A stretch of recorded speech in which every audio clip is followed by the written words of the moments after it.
എന്റെ ഹൃദയം ശുഭവചനത്താൽ കവിയുന്നു.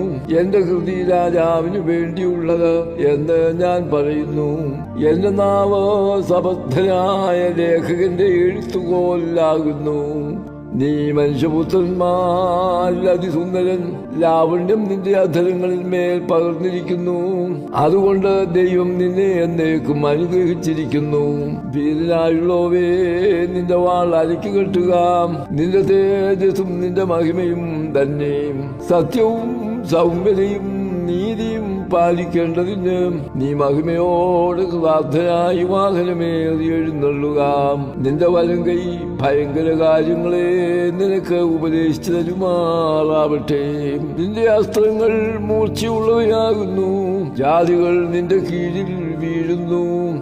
രാജാവിന്റെ ശത്രുക്കളുടെ നെഞ്ചത്ത് അവ തറയ്ക്കുന്നു. ദൈവമേ, നിന്റെ സിംഹാസനം എന്നും എന്നേക്കും ഉള്ളതാകുന്നു. നിന്റെ രാജത്വത്തിന്റെ ചെങ്കോൽ നീതിയുള്ള ചെങ്കോലാകുന്നു. നീ നീതിയെ ഇഷ്ടപ്പെട്ട് ദുഷ്ടതയെ ദ്വേഷിക്കുന്നു. അതുകൊണ്ട് ദൈവം നിന്റെ ദൈവം തന്നെ നിന്റെ കൂട്ടുകാർ പരമായി നിന്നെ ആനന്ദതൈലം കൊണ്ട് അഭിഷേകം ചെയ്തിരിക്കുന്നു. നിന്റെ വസ്ത്രമെല്ലാം മൂറും ചന്ദനവും ലവംഗവും കൊണ്ട് സുഗന്ധമായിരിക്കുന്നു. ദന്തമന്ദിരങ്ങളിൽ നിന്ന് കമ്പിനാദം നിന്നെ സന്തോഷിപ്പിക്കുന്നു. നിന്റെ സ്ത്രീരത്നങ്ങളുടെ കൂട്ടത്തിൽ രാജകുമാരികളുണ്ട്. നിന്റെ വലത്തുഭാഗത്ത് രാജ്ഞി ഓഫീർ തങ്കം അണിഞ്ഞ് നിൽക്കുന്നു. അല്ലയോ കുമാരി, കേൾക്കാം, നോക്കുക, ചെവി ചായ്ക്കാം. സ്വജനത്തെയും നിന്റെ പിതൃഭവനത്തെയും മറക്കുക.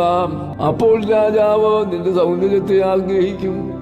അവൻ നിന്റെ നാഥനല്ലോ, നീ അവനെ നമസ്കരിച്ചു കൊള്ളുക. സോർ നിവാസികൾ ജനത്തിലെ ധനവാന്മാർ തന്നെ കാഴ്ചവെച്ച് നിന്റെ മുഖപ്രസാദം തേടും. അന്തഃപുരത്തിലെ രാജകുമാരി ശോഭാപരിപൂർണയാകുന്നു. അവളുടെ വസ്ത്രം പൊൻകസവ് കൊണ്ടുള്ളത്. അവളെ ചിത്രത്തൈലുള്ള വസ്ത്രം ധരിപ്പിച്ച് രാജസന്നിധിയിൽ കൊണ്ടുവരും. അവളുടെ തോഴിമാരായി കൂടെ നടക്കുന്ന കന്യകമാരെയും നിന്റെ അടുക്കൽ കൊണ്ടുവരും. സന്തോഷത്തോടും ഉല്ലാസത്തോടും കൂടെ അവരെ കൊണ്ടുവരും. അവർ രാജമന്ദിരത്തിൽ പ്രവേശിക്കും. നിന്റെ പുത്രന്മാർ നിന്റെ പിതാക്കന്മാർക്ക് പകരമിരിക്കും. സർവഭൂമിയിലും നീ അവരെ പ്രഭുക്കന്മാരാക്കും.